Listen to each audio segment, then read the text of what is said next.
back to my channel. Today's video will be my top 10 tips for healthy hair.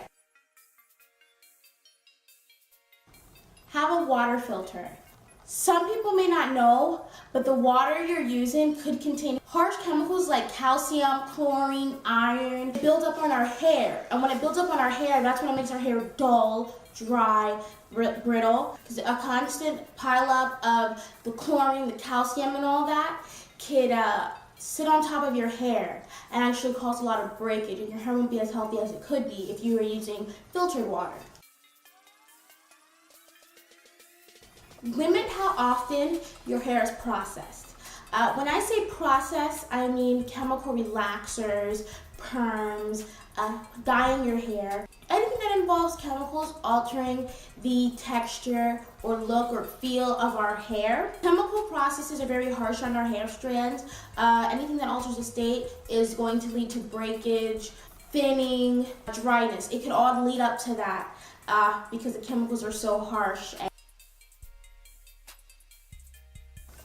Limit heat use. Heat from blow dryers, flat irons, continuous use of them would cause your hair to thin, to have split ends. My goal is to only use heat maybe twice a year max. I am going to be straightening my hair at the end of this year, but I'm not going to do this continuously because I know the damages that heat can have on your hair after a period of time. Be gentle with your hair. Our hair can't take the stress of the combs and the flat irons and the blow dryers and the brushes on a daily basis. That's why we experience shedding, break-in. Be gentle when you're combing your hair, brushing your hair out. If there's a knot, don't try to rip through it with a comb or a brush. That would cause split ends, that will cause damage to your hair. That's what causes your hair to break while doing it. I personally finger comb. I finger comb my hair gently because even your fingers can be harsh for your hair if you're just tugging through the knots and tangles that you may have.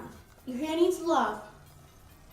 Your hair does need love, and you need to be gentle with it so that you don't experience a lot of breakage as you're combing your hair. Stay hydrated. It's great to put moisture on your hair. If your body is not fully hydrated, your hair is going to reflect that. So you want to hydrate yourself from the inside out. Trim ends when needed. It's really easy to get caught up in the length instead of the health of your hair. The longer you keep your split ends on, the farther it will travel up your hair shaft, causing you to cut more than you needed to in the beginning. You always want to keep your ends trimmed. I don't have a set routine. I don't think there is a set routine as to when you should trim your ends. Just go by what you see. If you see your ends aren't looking its greatest, just snip that instead of waiting, and then when you go to get a hair trim, it's really like a haircut. Don't wear tight styles. When I say tight styles, I mean braids, ponytails, anything that's pulling your hair back, causing tension around your hairline and neck area. You don't want to do. Causing tension actually thins this hairline. Not cute. My hairline, I'm actually trying to grow it back. I did have a sew-in installed about a year ago, and it was too tight. I kept it in for less than a month. But that was enough time for my hairline to start thinning. And I'm still paying for it over a year now. So you don't want to have those styles that put tension on your hair. Your braids don't have to be tight to look cute or stay. And your ponytail. Sleekness, you can achieve sleekness without the tightness. You always want to protect your hair. You don't want thinning edges. Not cute. Protect your ends. Your hair ends are the oldest part of your hair, and they require a lot more attention than the hair that's just freshly grown out of your scalp. Your hair ends tend to be on the drier side. The longer your hair is, the harder the natural oils that you produce in your hair will travel down to nourish those ends. So that's why we have the moisturizers, the creams, the serums to take care of those ends.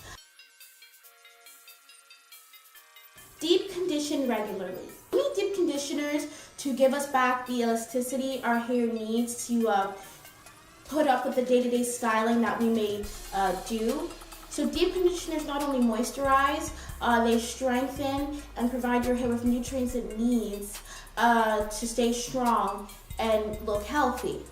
Deep conditioner should be applied once a week at the most, I believe. Some people do it 2-3 times a week, but I don't want to over condition, because over deep conditioning is just as bad as not deep conditioning in the beginning. Actually, it's worse. Your hair becomes mushy and it's not strong. So deep conditioning once a week for me is good enough.